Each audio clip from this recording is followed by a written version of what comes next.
परमेश्वर के पवित्र नाम की तारीफ हो कि हम उसकी हजूरी में हैं। पढ़ेंगे दूसरा ग्रंथ 11 बाब, दूसरा ग्रंथ 11 बाब उसकी दूसरी और तीसरी आयत।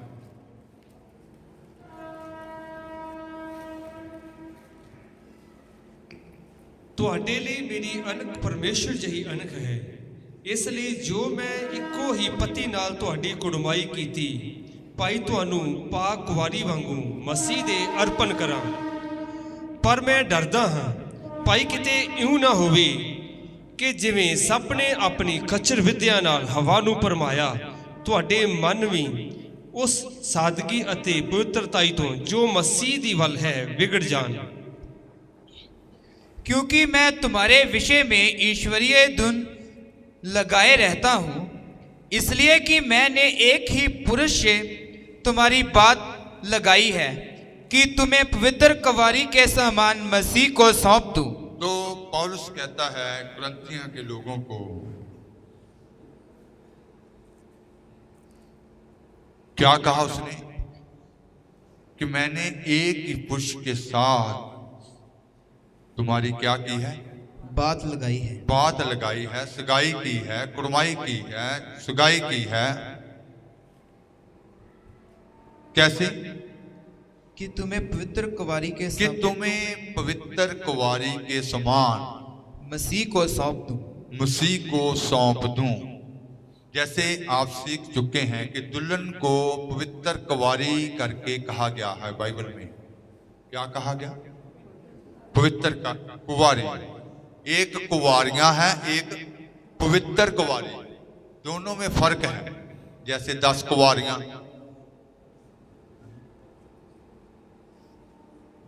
उनमें और इस पवित्र कुवारी में क्या है? तो पवित्र कुवारी करके उसने उनको कहा, लेकिन वो डरता था। किस बात से? पढ़ेंगे। परंतु मैं डरता हूं कि जैसे सांप ने अपनी चतुराई से हवा को बहकाया, मैं डरता हूं कि जैसे सांप ने अपनी चतुराई से हवा को बहकाया, वैसे ही तुम्हारे मन उस सदाई और पवित्रताई से जो मसीह के साथ होनी चाहिए कहीं भ्रष्ट ना किए जाएं। तुम्हारे मनों को भ्रष्ट ना वो करे। जो सदाई खरियाई पवित्रताई मसीह के साथ आपके मनों की होनी चाहिए, वो आपके मनों को भ्रष्ट ना करे। जैसे उसने हवा को भरमा लिया, उस सांप ने, पुराने अजगर ने, कहीं आप भी भरमाए ना जाओ। तो इसके 2 कुरिन्थियों 2 बाब की 11 आयत में भी लिखा है। पढ़ेंगे।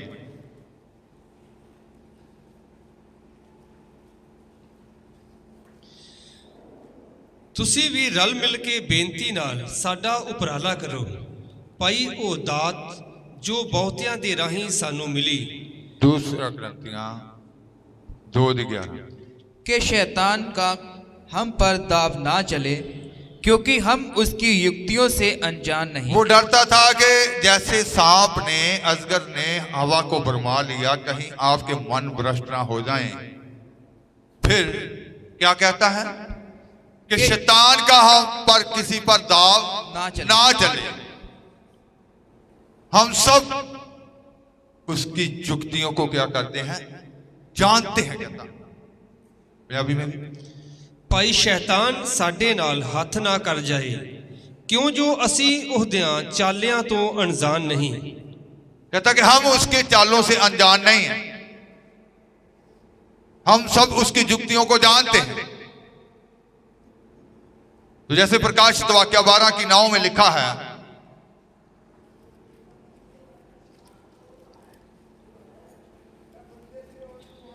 ਅਤੇ ਉਹ ਵੱਡਾ ਅਜ਼ਗਰ ਹੇਠਾਂ ਸੁੱਟਿਆ ਗਿਆ, ਉਹ ਪੁਰਾਣਾ ਸੱਪ ਜਿਹੜਾ ਅਬਲੀਸ਼ ਅਤੇ ਸ਼ੈਤਾਨ ਕਰਕੇ ਸਤਾਉਂਦਾ ਹੈ, ਜੋ ਸਾਰੇ ਜਗਤ ਨੂੰ ਭਰਮਾਉਂਦਾ ਹੈ, ਧਰਤੀ ਉੱਤੇ ਸੁੱਟਿਆ ਗਿਆ ਅਤੇ ਉਹਦੇ ਦੂਤ ਉਹਦੇ ਨਾਲ ਸੁੱਟੇ ਗਏ। तब वह बड़ा अजगर अर्थात वही पुराना सांप जो अबलीस और शैतान कहलाता है और सारे संसार का भरमाने वाला है, पृथ्वी पर गिरा दिया गया। और सारे संसार का भरमाने वाला, जगत को भरमाने वाला। तो इसका मतलब है कि वो सांप अजगर जिसने हवा को भरमाया, पौलुस कहता कि मैं डरता हूं कि कहीं आपके मन भी सदैई से, उस खरियाई से भरमाए ना जाए, आपका मन भ्रष्ट ना हो जाए। ये सारे जगत को क्या करता है? भरमाता है।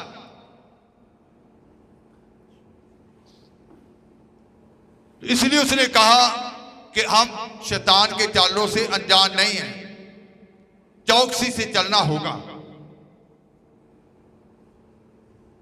तो कैसे वो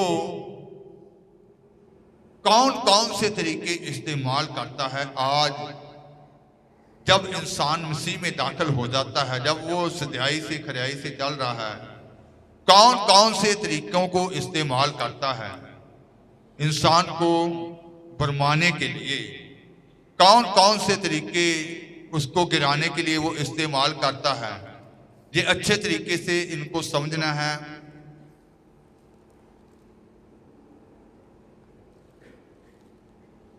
ये जो भरमाने वाला सांप, वो पुराना सांप अजगर जो पूरे जगत को भरमा रहा है, जिसने हवा को भी भरमाया, जो आज कलीसियाओं को, इस संसार में बहुत सारे लोगों को भ्रष्ट कर रहा है।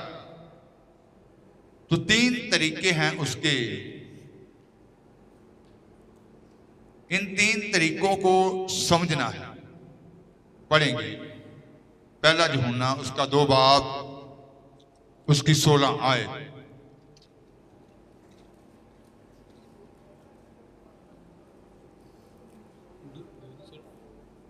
पहला यूहन्ना 2:16। क्योंकि सबो कुछ जो संसार विच है, अर्थात शरीर दी कामना अते नेत्रा दी कामना अते जीवन दा अभिमान, सो पिता तो नहीं सगों संसार तो है। क्योंकि जो कुछ संसार में है, अर्थात शरीर की अभिलाषा और आंखों की अभिलाषा और जीविका का घमंड, वह पिता की ओर से नहीं परंतु संसार ही की ओर से है।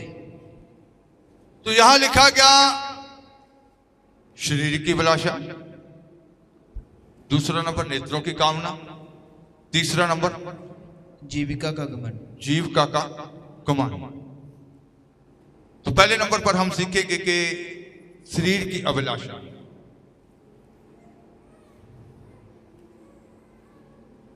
तो जैसे आपने ये पढ़ा कि पौलुस की ये चाहत थी उन लोगों को पवित्र कुंवारी के तौर पर मसीह के सामने पेश करे, क्योंकि उसने कहा कि मैंने एक ही पुरुष के साथ तुम्हारी क्या की है? सगाई की है, मंगनी की है। तो मंगनी होने का मतलब है, सगाई होने का मतलब है कि वो लड़की किसी की हो चुकी है।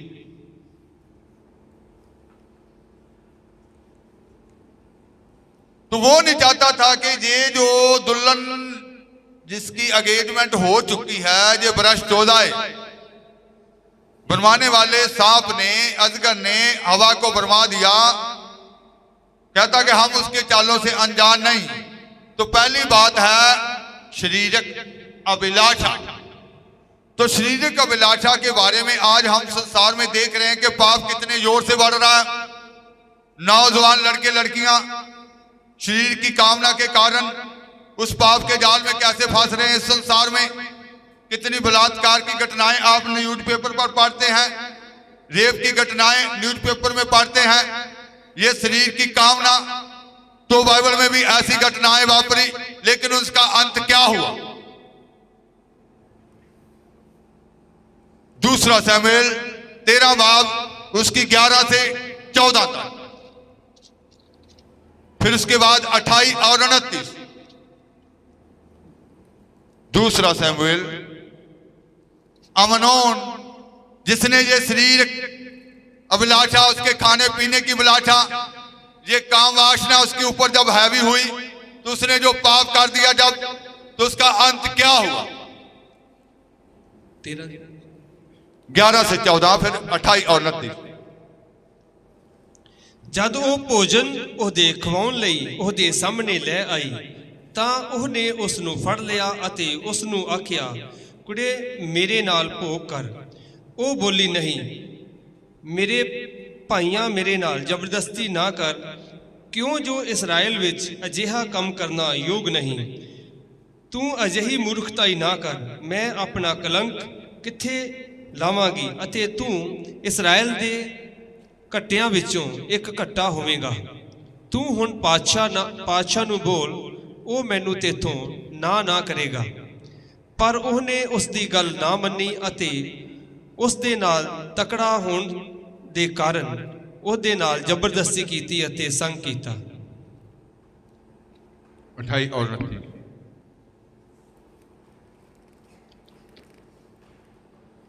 ਅਬਸ਼ਾਲੋਮ ਨੇ ਆਪਣੇ ਜਵਾਨਾਂ ਨੂੰ ਹੁਕਮ ਦੇ ਕੇ ਛੱਡਿਆ ਸੀ, ਭਾਈ ਸੁਚੇਤ ਰਹੋ। ਜਦ ਅਮਨੋਨ ਦਾ ਦਿਲ ਸ਼ਰਾਬ ਪੀ ਕੇ ਮਸਤ ਹੋਵੇ ਅਤੇ ਮੈਂ ਤੁਹਾਨੂੰ ਆਖਾਂ, ਭਾਈ ਅਮਨੋਨ ਨੂੰ ਮਾਰ ਲਓ, ਤਾਂ ਤੁਸਾਂ ਉਹਨੂੰ ਮਾਰ ਸੁੱਟਣਾ। ਕੁਝ ਡਰਨਾ ਨਾ, ਭਲਾ ਮੈਂ ਤੁਹਾਨੂੰ ਆਗਿਆ ਨਹੀਂ ਦਿੱਤੀ, ਸੋ ਤਕੜੇ ਹੋਵੋ, ਵਰਿਆਮ ਬਣੋ। ਉਪਰੰਤ ਅਬਸ਼ਾਲੋਮ ਦੇ ਜਵਾਨਾਂ ਨੇ ਜਿਹਾ ਅਬਸ਼ਾਲੋਮ ਨੇ ਆਖਿਆ ਸੀ ਤਿਹਾ ਹੀ अमनोन नाल कीता। हिंदी में।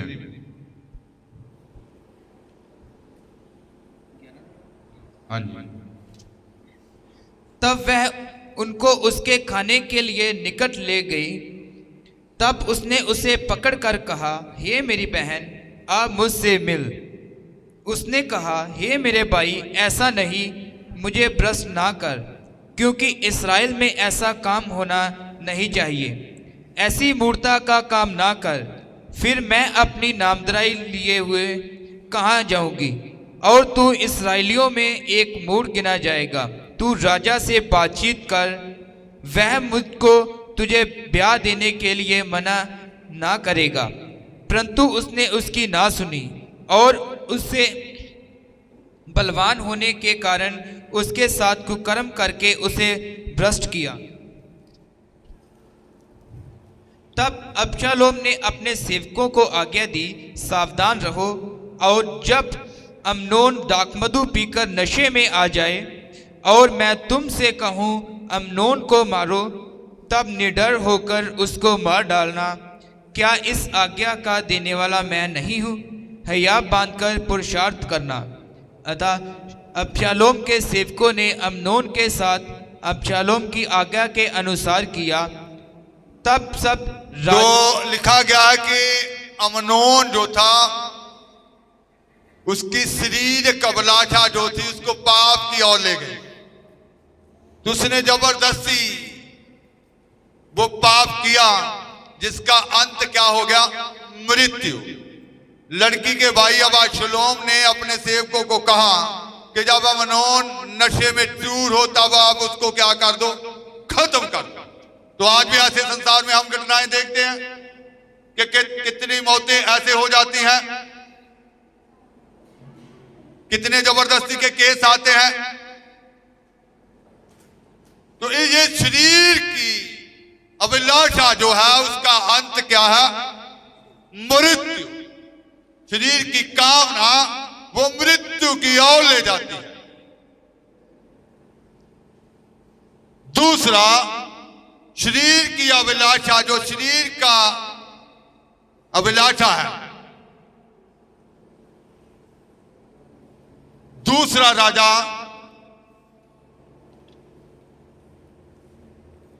9 बाब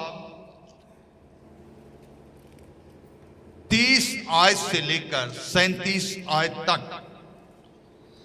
जद जेहू जिजरएल विच वड़िया और इजबल ने ये सुनिया, इजाबल जो थी वो हार श्रृंगार करने वाली थी, बहुत लिपा पोती करने वाली औरत थी, हार श्रृंगार की बहुत शौकीन थी। तुझे शरीर की एक अभिलाषा है। लिपा पोती करने वालों का अंत क्या होता है? पढ़ेंगे। जद जेहू ਜ਼ਿਜ਼ਰਏਲ ਵਿੱਚ ਵੜਿਆ ਔਰ ਇਜ਼ਬਲ ਨੇ ਇਹ ਸੁਣਿਆ ਤਾਂ ਉਹਨੇ ਆਪਣੀਆਂ ਅੱਖਾਂ ਵਿੱਚ ਕੱਜਲ ਪਾਇਆ ਔਰ ਆਪਣੇ ਸਿਰ ਨੂੰ ਸ਼ਿੰਗਾਰ ਕੇ ਤਾਕੀ ਵਿੱਚੋਂ ਦੀ ਝਾਕਣ ਲੱਗੀ। ਜਦ ਜੇਹੂ ਫਾਟਕ ਵਿੱਚ ਵੜਿਆ ਉਹ ਬੋਲੀ, ਹੇ ਜ਼ਿਮਰੀ, ਆਪਣੇ ਸੁਆਮੀ ਦੇ ਘਾਤੀ ਸ਼ਾਂਤ ਤਾਂ ਹੈ। ਉਸ ਨੇ ਤਾਕੀ ਵੱਲ ਮੂੰਹ ਚੁੱਕ ਕੇ ਆਖਿਆ, ਮੇਰੇ ਵੱਲ ਕੌਣ ਹੈ? ਕੌਣ?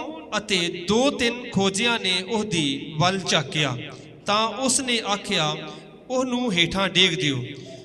ਸੋ ਉਹਨਾਂ ਨੇ ਉਹਨੂੰ ਡੇਗ ਦਿੱਤਾ ਔਰ ਉਹਦੇ ਲਹੂ ਦੇ ਛਿੱਟੇ ਕੰਧ ਉੱਤੇ ਔਰ ਘੋੜਿਆਂ ਉੱਤੇ ਪਏ ਔਰ ਉਸ ਨੇ ਉਹਨੂੰ ਲਤਾੜ ਛੱਡਿਆ।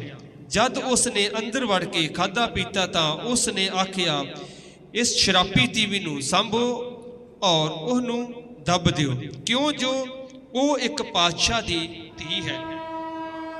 ਅਤੇ ਉਹਨੂੰ ਉਹ ਦੱਬਣ ਲਈ ਗਏ, ਪਰ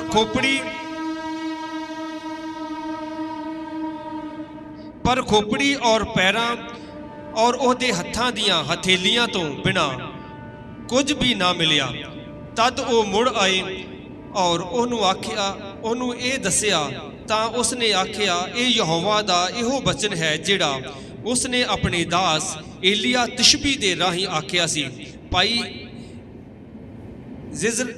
ਜ਼ਿਜ਼ਰਏਲ ਦੀ ਭੂਮੀ ਦੇ ਖੱਤੇ ਵਿੱਚ ਕੁੱਤੇ ਇਜ਼ਬਲ ਦਾ ਮਾਸ ਖਾਣਗੇ ਅਤੇ ਇਜ਼ਬਲ ਦੀ ਲੋਥ ਜ਼ਿਜ਼ਰਏਲ ਦੀ ਭੂਮੀ ਦੇ ਖੱਤੇ ਵਿੱਚ ਪਈ ਹੋਈ खाद वांगू होवेगी। तो दोनों एग्जाम्पल जो है शरीर की अभिलाषा जो थी, दोनों का अंत क्या हो गया? मौत। तो इसका मतलब है कि आज बहुत सारे लोग मौत के वश में, जो ऐसे पाप में फंसे हुए हैं, ऐसी शरीर की अभिलाषाओं में फंसे हुए हैं, वो मौत के वश में। यीशु मसीह मौत से छुड़ाने के लिए आए। अगर आप में ऐसा पाप पाया जा रहा है, जो औरतें लाने पानी की शौकीन है, वो एक दिन मृत्यु की और, क्योंकि ये जो ईजाबल की पावर है, जो बहनें आंखों में कज्जल डालती हैं, ये कज्जल डलाने वाली भी एक दुष्ट आत्मा होती है। तो ईजाबल की पावर आज भी काम कर रही है, जैसे प्रकाशित वाक्य में लिखा है। ईजाबल की रूह आज भी संसार में क्या करती है? काम करती है। तो जैसे अमनोन ने पाप किया, शरीर का अभिलाषा उसको विचार किया और उस पाप की ओर ले गई और उसका अंत मृत्यु हुआ। आज कितने जवान ऐसे पाप में फंसकर मौत के वश में जा चुके हैं। तो पौलुस डरता था कि मैंने तुम्हारी पाक कुंवारी की तरह मसीह के साथ क्या किया है? कुड़माई की है। मैं डरता हूं कि जिस सांप ने, जिस अजगर ने हवा को बरमा लिया, कहीं तुमको भी बरमा ना ले। तो आज बहुत सारे जो हैं संगत में तो आते हैं, लेकिन पाप का जो छल है, पाप का जो जाल है, उसमें फंसे हुए हैं।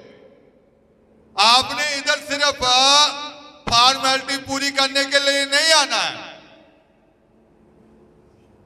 आपको खुदा ने बुलाया है दुनिया के लिए एक नमूना बने, दुनिया के लिए एक छुटकारा बने, दुनिया के लिए एक आदर्श बने।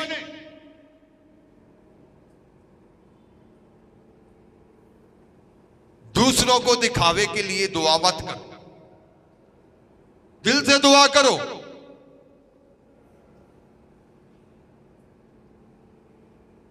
जिंदगी में ऐसे पाप हैं तो इनको निकाल दो। अब वो वक्त खत्म हो चुका है, वो वक्त नहीं है, उस पाप से निकलने का वक्त है। आपका खुदा आपसे प्रेम करता है।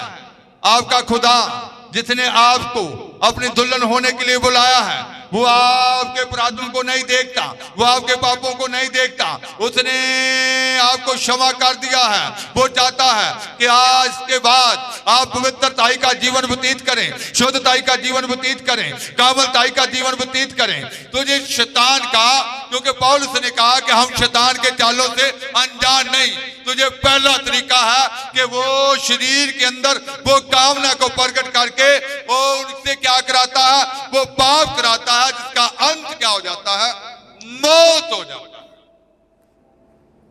ये कामनाएं मौत की ओर ले जाती है। दूसरा तरीका था नेत्रों की कामना।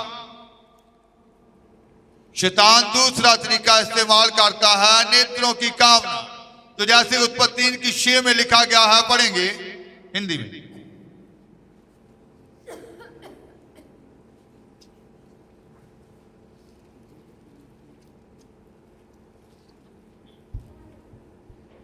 अतः जब स्त्री ने देखा कि उस वृक्ष का फल खाने के लिए अच्छा और देखने में मनभाऊ और बुद्धि देने के लिए चाहने योग्य भी है, तब उसने उसमें से तोड़कर खाया और अपने पति को भी दिया और उसने भी खाया। तो स्त्री ने जब देखा नेत्रों की कामना, उसके अंदर वो लालसा पैदा हो गई, उसने उसको फरमाया, उसके अंदर वो लालसा को पैदा किया। आज भी बहुत सारे आंखों की अभिलाषा में फंस जाते हैं, उनके अंदर वो आंखों की लालसा जो है। उसने क्या देखा कि ये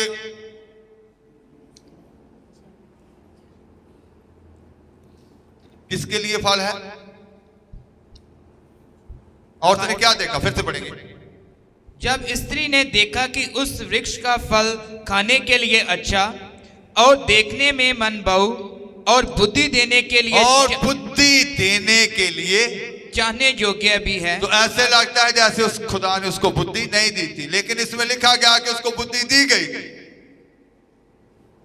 उसने कहा था, क्या कहा था, फलो फूलो बढ़ो, पृथ्वी को भर दो और सारी पृथ्वी को क्या करो, अपने वश में कर लो। रेंगने वाले जीव जंतुओं पर, पानी में रहने वाले जीव जंतु और जितने भी सारे जीव जंतु सब पर क्या करो, राज करो। राज बुद्धि के बगैर होता है। उनके अंदर बुद्धि रखी गई थी, पूरी हुकूमत करने की बुद्धि रखी गई थी, फिर भी वो भरमाई गई कि शायद मेरे में बुद्धि क्या है, कम है।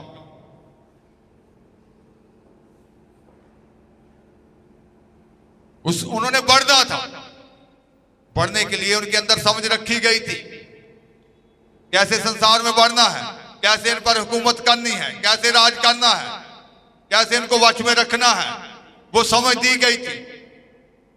लेकिन लालसा, नेत्रों की कामना जो थी, उसने क्या करा दिया, वो गुनाह कराया।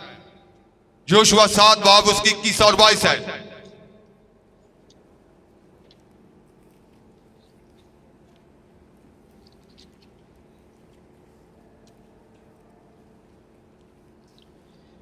मैं लुੱਟ ਵਿੱਚ ਇੱਕ ਸਨਿਆਰ ਦੇਸ਼ ਦਾ ਸੋਹਣਾ ਚੋਗਾ ਡਿੱਠਾ ਅਤੇ 200 ਰੁਪਏ ਚਾਂਦੀ ਅਤੇ 50 ਤੋਲ ਵਿੱਚ ਸੋਨੇ ਦੀ ਇੱਕ ਇੱਟ, ਤਾਂ ਮੈਨੂੰ ਲੋਭ ਆ ਗਿਆ ਅਤੇ ਮੈਂ ਉਹਨਾਂ ਨੂੰ ਚੁੱਕ ਲਿਆ ਅਤੇ ਵੇਖੋ ਉਹ ਤੰਬੂ ਦੇ ਵਿਚਕਾਰ ਧਰਤੀ ਵਿੱਚ ਦੱਬੇ ਹੋਏ ਹਨ ਅਤੇ ਚਾਂਦੀ ਉਸ ਦੇ ਹੇਠ ਹੈ। ਤਾਂ ਯਹੋਸ਼ੂਆ ਨੇ ਹਲਕਾਰੇ ਕੱਲੇ ਉਹ ਤੰਬੂ ਵੱਲ ਭੱਜ ਕੇ ਗਏ ਅਤੇ ਵੇਖੋ ਉਹ ਤੰਬੂ ਵਿੱਚ ਦੱਬਿਆ ਹੋਇਆ ਸੀ ਅਤੇ ਚਾਂਦੀ ਉਹਦੇ ਹੇਠ ਸੀ। कि जब मुझे लूट में शिनार देश का एक सुंदर ओढ़ना और 200 शकेल चांदी और 50 शकेल सोने की एक ईंट देख पड़ी, तब मैंने उनका लालच करके, तो आकार के अंदर लोभ आ गया। उसकी आंखों ने क्या किया, जब उसको देखा, किसको देखा, सोने को, चांदी को, उन पैसों को देखा, उस चोगे को देखा, तो उसके अंदर क्या आ गया, लोभ आ गया। उस लोभ के कारण वो और उसके बीवी बच्चे सारा परिवार क्या हो गए, मारे गए।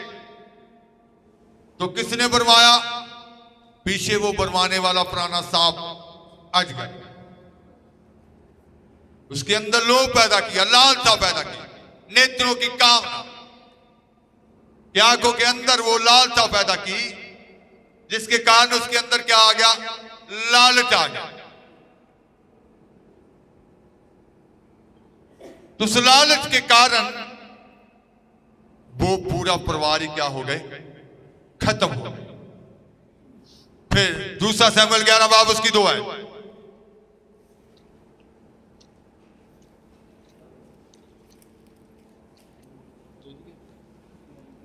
दूसरा सैमुएल 11 की 2।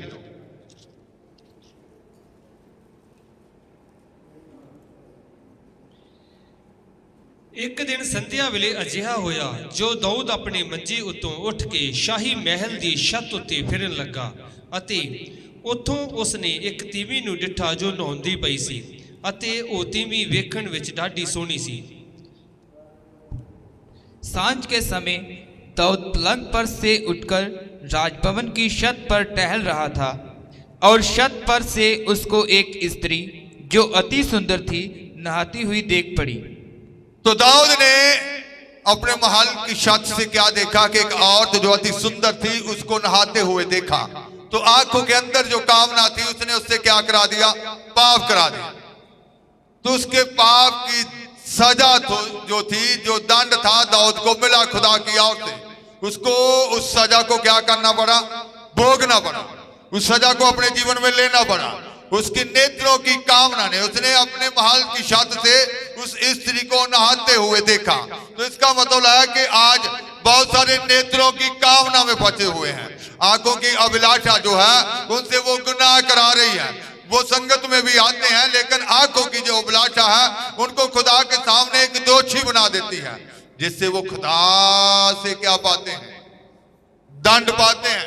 वो कहते हैं कि हम दुआ कराते हैं, हमारा क्या क्यों नहीं हो रहा, हम तो वचन पढ़ते हैं, लेकिन आपके अंदर जो ये छुपे हुए पाप है,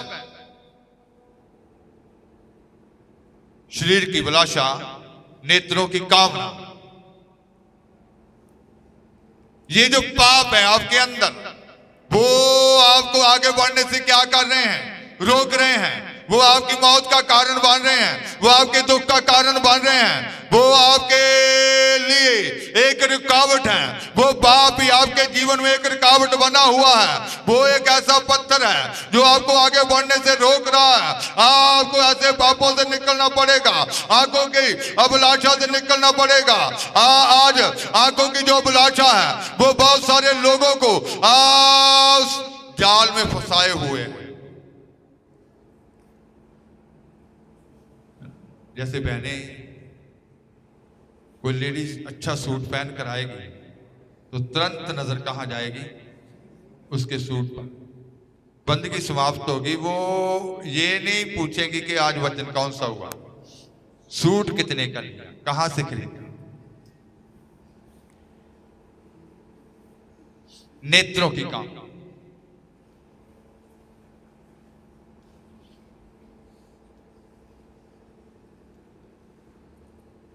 मैंने देखा है किनारी पकड़कर फिर देखेंगे अच्छा है। अब सूट देखना है तो कपड़े वाली दुकान पर पूरा दिन बैठकर ऐसे ऐसे पकड़कर देखते रहो। एक दूसरे का सूट पकड़कर देखना ये छोड़ दो, ये नेत्रों की कामना है। एक दिन घर से छुट्टी लेकर के आज मैं दुकान पर बैठकर सारे कपड़ों को चेक करके आऊंगी।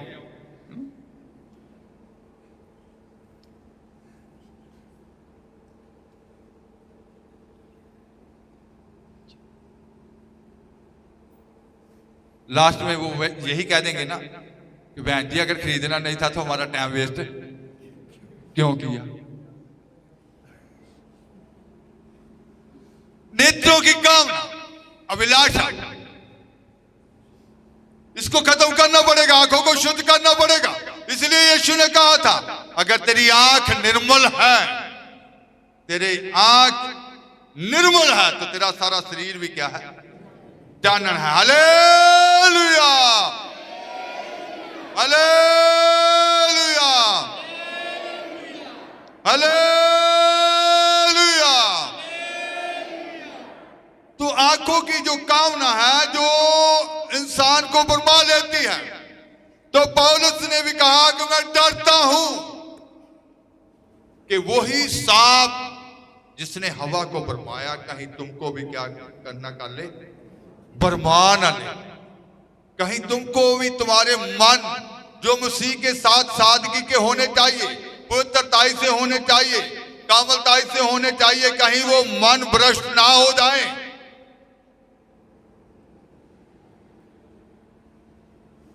मन भ्रष्ट ना हो जाए। फिर जीवन का अभिमान, तीसरा नंबर है जीवन का अभिमान। तो आज बहुत सारे मसीह लोगों के अंदर वो जीवन का अभिमान, ऊंचा उठने का चाहत, ऊंची पदवी हासिल करने की चाहत, जहां ऊंचा रैंक प्राप्त करने की चाहत, या बहुत बड़ा इंसान बनने की चाहत। जब आप ये कहेंगे कि जो खुदा मुझे बनाना चाहता है मैं वो बनना चाहता हूं, चाहती हूं, जो खुदा ने मेरे लिए मंजिल, खुदा ने बहुत उत्तम मंजिल आपके लिए रखी हुई है, आप अपने तरीके का इस्तेमाल करके ऊंचाई को, उस चीज को प्राप्त करना चाहते हैं। तो जीवन का अभिमान ये शैतान कैसे, दूसरा पत्रस 2 बाब उसकी 15 है।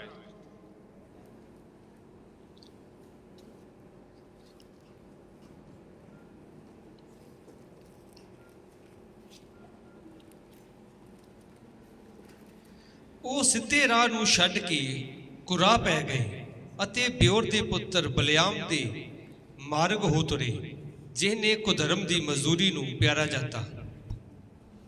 वह सीधे मार्ग को छोड़कर भटक गए हैं और बाओर के पुत्र बिलाम के मार्ग पर हो लिए हैं, जिसने अधर्म की मजदूरी को प्रिय जाना। तो अधर्म की मजदूरी को बिलाम ने प्रिय जाना और वो सीधे मार्ग को छोड़कर क्या हो गया,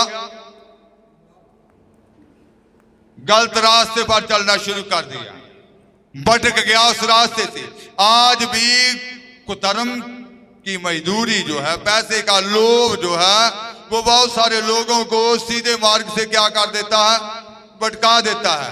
वो अपने तरीके से, बिलाम भी जो था अपने तरीके से, उसकी सोच थी कि राजा से जो पैसा मिलेगा मैं क्या हो जाऊंगा, एक बड़ा आदमी बन जाऊंगा। वो सीधे रास्ते को छोड़कर क्या हो गया, गलत रास्ते पर चलना शुरू कर दिया, भटक गया। तो आज भी बहुत सारे कहता कि सीधे रास्ते को छोड़कर क्या हो चुके हैं, भटक गए हैं। कुधर्म की मजदूरी, पैसे का वो लोभ जो गलत तरीके से होता है। ईमानदारी से, सही तरीके से पैसा कमाने के लिए खुदा आपको मना नहीं करते, लेकिन जो गलत तरीके से है उसने उनको सही मार्ग से क्या कर दिया, भटका दिया। जीवन का अभिमान, तो गलत रास्ते पर चलने से वो खुदा के उस सच्चाई के मार्ग से क्या हो गया, अलग हो गया। वो चुना हुआ नबी था, वो खुदा का बुलाया हुआ जन था। आज भी बहुत सारे बुलाए हुए जन, आज भी खुदा के चुने हुए जन ऐसे लोभ में फंसकर उस अच्छे और सच्चाई के रास्ते से क्या हो जाते हैं, भटक जाते हैं। उन्होंने उन गलत रास्तों को अपने जीवन में क्या कर लिया है, ले लिया है। वो गलत मार्ग पर उन्होंने चलना शुरू कर दिया है। दिमाग के बारे में लिखा गया है, जब हम कुलसियां 4:14 में पढ़ेंगे कुलसियां 4:14, दिमाग पौलुस की संगत में रहने वाला था।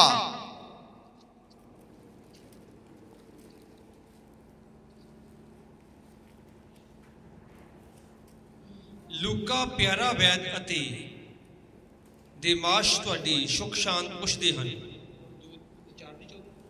4:14 फिर दूसरा तिमुथियुस 6:10।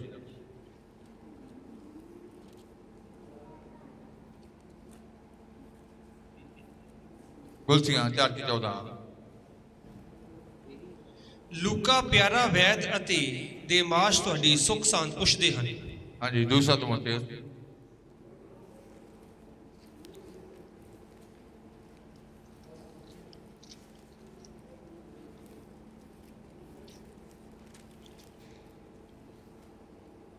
4:10। ਮੋਹ ਲਾ ਕੇ ਮੈਨੂੰ ਛੱਡ ਦਿੱਤਾ ਅਤੇ ਥਸਲੂਕੀਆਂ ਨੂੰ ਚਲਿਆ ਗਿਆ। गलत पढ़ रहे हैं आप, पूरा पढ़े, आधा छोड़ दिया आप। क्यों जो देमाश ने एक वर्तमान युग नाल मोह ला के मैनू छड़ दिता। नो नो गलत, एक नहीं इस, फिर क्यों जो देमाश ने इस वर्तमान युग नाल मोह ला के मैनू छड़ दिता अते थसलुकियां नू चलिया गया। हिंदी में क्योंकि देमास ने इस संसार को प्रिय जानकर मुझे छोड़ दिया है। दिमास जो पौलुस के साथ रहता था, संगति करता था, पर क्या कहा दिमास के बारे में? लूका दिमास पौलुस की संगति में रहने वाले थे, इसीलिए कुलसियां 4:14 में पढ़ा कि वो लूका जो वैद था तो पौलुस के साथ संगति में रहते थे। एक उस पवित्र जन की संगति को खो बैठे। किस कारण? दिमाग किस कारण खो बैठा? इस वर्तमान युग से मोहब्बत करके, इस संसार के जाल में फंसकर, वो संसार के जाल में फंसकर एक ज्ञानी आदमी की संगति से क्या हाथ धो बैठा, उस पवित्र जन की संगति से हाथ धो बैठा, जो उसको साथ में रहकर ज्ञान मिलता था उससे हाथ धो बैठा। तो इसका मतलब है कि आज ये जो नेत्रों की कामना या जीवन का अभिमान, ये इंसान को उस मार्ग से क्या कर देता है?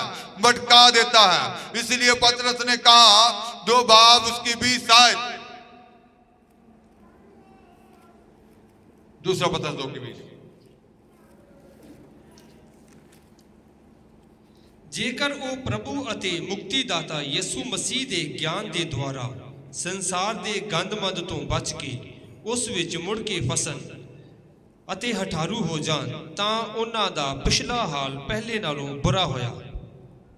जब वह प्रभु और उद्धारकर्ता यीशु मसीह जब वह प्रभु और उद्धारकर्ता प्रभु यीशु मसीह को जानकर पहचान के द्वारा संसार की नाना प्रकार की अशुद्धता से बच निकले, जब वो उस नाना प्रकार की अशुद्धता से बच निकले और फिर उनमें फंसकर हार गए, तो उनमें फंसकर फिर हार गए, तो उनकी पिछली दशा पहली से भी बुरी हो गई। पिछली दशा पहली से भी क्या हो जाएगी?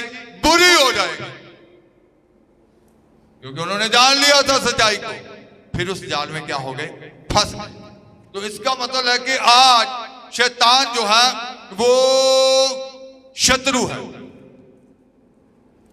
पौलुस कहता कि हम उसके चालों से अनजान नहीं है, कहीं वो हमारे साथ 2 हाथ ना कर जाए, मैं डरता हूं। तो आज याकूब 4:7 में लिखा है, परमेश्वर के अधीन हो जाओ, परमेश्वर के ताबे हो जाओ, शैतान का क्या करो? सामना करो, वो तुमसे क्या हो जाएगा?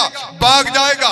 इसका मतलब है कि आपको शैतान का सामना करना पड़ेगा। कहीं आपके अंदर वो नेत्रों की कामना तो नहीं पैदा कर रहा, शरीर को अभिलाषा पैदा करके आपको मृत्यु की ओर तो नहीं लेकर जा रहा, आप मौत की ओर तो नहीं बढ़ रहे। आपका रास्ता कौन सा है? मौत की तरफ जा रहा है या जिंदगी की ओर जा रहा है? आप किस रास्ते पर चल रहे हैं? शरीर को अभिलाषा जो है वो मौत की ओर लेकर जा रही है, लेकिन नेत्रों की कामना जो है वो खुदा से दंड लेकर आएगी। दाऊद को भी उस दंड को क्या करना पड़ा? भोगना पड़ा। उस सजा को अपने जीवन में क्या करना पड़ा? लेना पड़ा। बलियाम जो था उसने ऊंचा होना चाहा, लेकिन वो उसको क्या ले गया? वो भी गलत रास्ते पर ले गया और वो भटक गया और मौत के वश में चला गया। तो आज बहुत सारे लोग, जैसे देमाश के बारे में लिखा है, पौलुस की संगति में रहता था, ज्ञान सीखता था, लेकिन संसार से आंखें मिला ली, उस संगति से हाथ धो बैठा। तो शैतान का सामना करने के लिए आपको इन सारे चालों को समझना पड़ेगा कि कहीं इसके पीछे उसकी चाल तो नहीं है। ये जो मेरी आंखों के अंदर वो लालसा पैदा कर रहा है, कौन सी लालसा आपकी आंखों के अंदर आ रही है? उसके पीछे कौन है? उस शत्रु के साथ आपको युद्ध करना पड़ेगा, उसको हराना पड़ेगा, सारी लालसाओं से बाहर आना पड़ेगा। और लिखा क्या है? जब हम प्रकाशित वाक्य 12:11 आयत को पढ़ते हैं, पढ़ेंगे,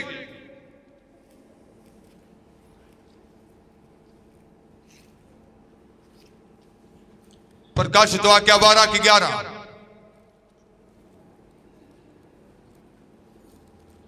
अते ਉਹਨਾਂ ਨੇ ਲੇਲੇ ਦੇ ਲਹੂ ਦੇ ਕਾਰਨ ਅਤੇ ਆਪਣੀ ਸਾਖੀ ਦੇ ਬਚਨ ਦੇ ਕਾਰਨ ਉਹਨੂੰ ਜਿੱਤ ਲਿਆ ਅਤੇ ਮਰਨ ਤੀਕ ਆਪਣੀ ਜਾਨ ਨੂੰ ਪਿਆਰਾ ਨਾ ਜਾਤਾ। वह मेमने के लहू के कारण मेमने के लहू के कारण और अपनी गवाही के वचन के अपनी कारण गवाही के वचन के कारण उन्होंने अपने जीवन में गवाही कायम रखी और संसार के आगे नहीं झुके। वो अपने नेत्रों के पीछे नहीं चले, उन्होंने शरीर के अभिलाषों पर फतह पाई। इसीलिए पौलुस ने कहा, मैं अपने शरीर को मारता हूँ, कूटता हूँ और इसको क्या करता हूँ, वश में लेकर आता हूँ। आपको भी अपने शरीर को क्या करना है, वश में लेकर आना है और ऐसी अभिलाषों पर फतेह पानी है। उन्होंने मेमने के लहू के कारण और अपने जीवन में वो गवाही कायम रखी, संसार के लिए एक नमूना बन गए और दूसरों के लिए एक गवाह बन गए। उन्होंने वो गवाही रखी कि ये लोग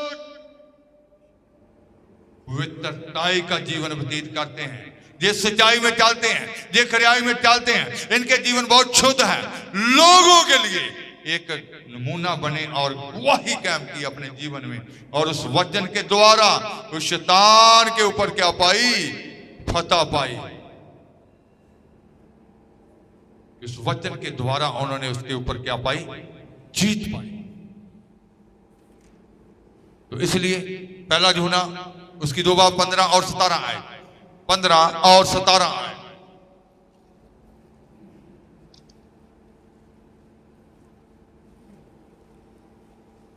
ਸੰਸਾਰ ਨਾਲ ਮੋਹ ਨਾ ਰੱਖੋ।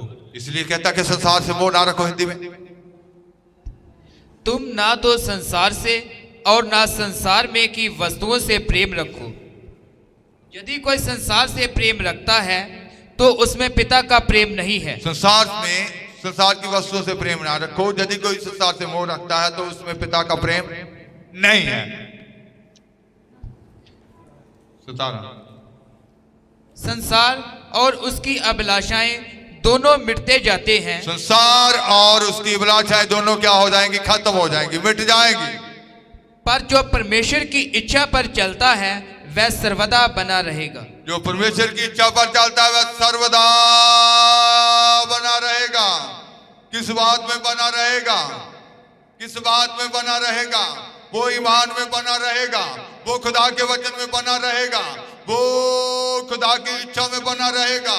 वो कभी भी खुदा की इच्छा से अलग नहीं होगा, वचन से अलग नहीं होगा, अपने ईमान से कमजोर नहीं होगा।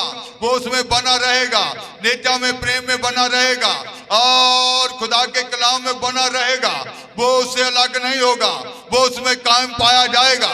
वो परमेश्वर की ओर देखेगा और हमेशा वचन में ही पाया जाएगा। वो अपने आप को वचन से अलग नहीं करेगा, वो उसमें पाया जाएगा, वो सर्वदा पाया जाएगा। संसार और उसकी अभिलाषाएं खत्म होती जाती हैं, वो खत्म हो जाएंगी, लेकिन जो उसमें चलने वाले हैं वो उसी में पाए जाएंगे, वो खत्म नहीं होंगे। ना ही वो वचन उनको हमेशा स्थिर रखेगा, उनको हमेशा कायम रखेगा।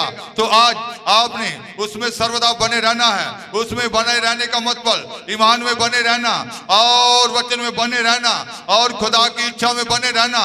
जो खुदा की इच्छा आपके ऊपर नाज़िल की गई है, अपने स्थान में बने रहना। जो स्थान खुदा ने आपको दिया है उसमें बने रहना, उसमें खड़े रहना और उन सारी शैतान की चालों को क्या करना है, समझना है। क्योंकि पौलुस ने कहा, मैंने पवित्र कुंवारी की तरह आपकी कुड़माई, आपकी जो सगाई जो है, आपका जो रिश्ता जो है वो मसीह के साथ कर दिया है। आज अब आप कुंवारे नहीं हैं। एक कुंवारा लड़का लड़की जब मसीह में दाखिल हो जाता है, बपतिस्मा ले लेता है, फिर वो कुंवारा नहीं होता। उसकी मंगनी हो चुकी है, उसके दूल्हा के साथ, यीशु के साथ। संसारिक तौर पर आप कुंवारे हो सकते हैं जिनकी अभी मैरिज नहीं हुई, लेकिन यहां लिखा गया कि मैंने आपकी सगाई कर दी। तो मैं डरता हूं कि कहीं आप पर माए ना जाओ। तो चौकसी से चलना है। आप दुल्हन हैं, आप यीशु की दुल्हन हैं। तो इन बातों से चौकसी से चलना है कि कोई बात आपको बरमाए ना। आपके अंदर वो नेत्रों की कामना पैदा करने की कोशिश करेगा, शरीर की अभिलाषा पैदा करने की कोशिश करेगा, आपके जीवन में जीवन का अभिमान पैदा करने की कोशिश करेगा। क्या खुदा की इच्छा से नहीं, अपनी रीति से चलकर उसके जाल में क्या हो जाए, फंस जाए। संसार और उसकी कामना बीत दी जाती है, लेकिन जो परमेश्वर में है वो सर्वदा क्या रहेगा, कायम रहेगा, कायम रहेगा। वो सर्वदा कायम रहेगा। तो ऐसी बहुत सारे मसीह लोगों के अंदर छोटी छोटी ऐसी कमजोरियां, जब आपने छोड़ दिया उनको, तो आपका जीवन पूरा बदल जाएगा। आज ही आप चंगे हो जाएंगे। इन कमजोरियों को मानना है, मानना है कि मेरे अंदर शरीर की अभिलाषा मुझे नेट खोलने पर मजबूर करती है और मैं वो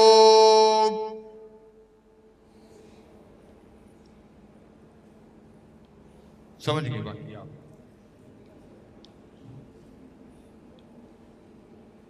फता पानी है।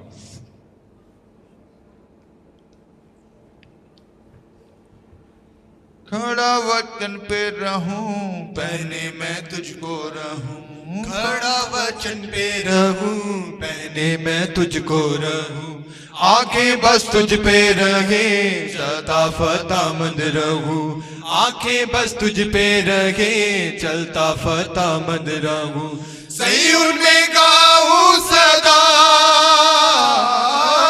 सयून में गाऊं सदा, सयून में गाऊं सदा, मेरा जीवन अधूरा है, मेरा जीवन अधूरा है, कर दे आखिरी बारिश खुदा, कर दे आखिरी बारिश खुदा, मेरी अंतिम प्यास बुझा, मेरी अंतिम प्यास बुझा, मेरे प्यारे खुदा सुन दुआ, मेरे प्यारे खुदा सुन दुआ।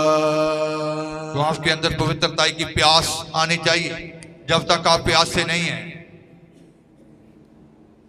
वो प्यासों की प्यास बुझाएगा, वो आपको तृप्त करेगा। धन्य है वो जो भूखे और प्यासे हैं।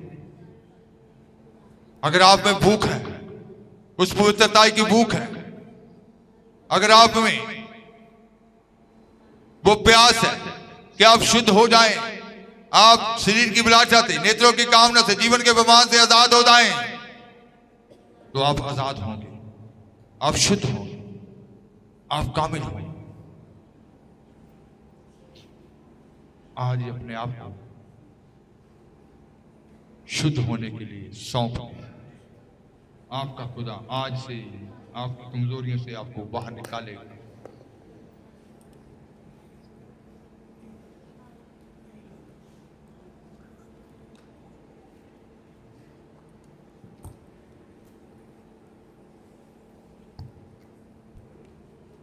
निकल आए, घुटनों पे आएंगे।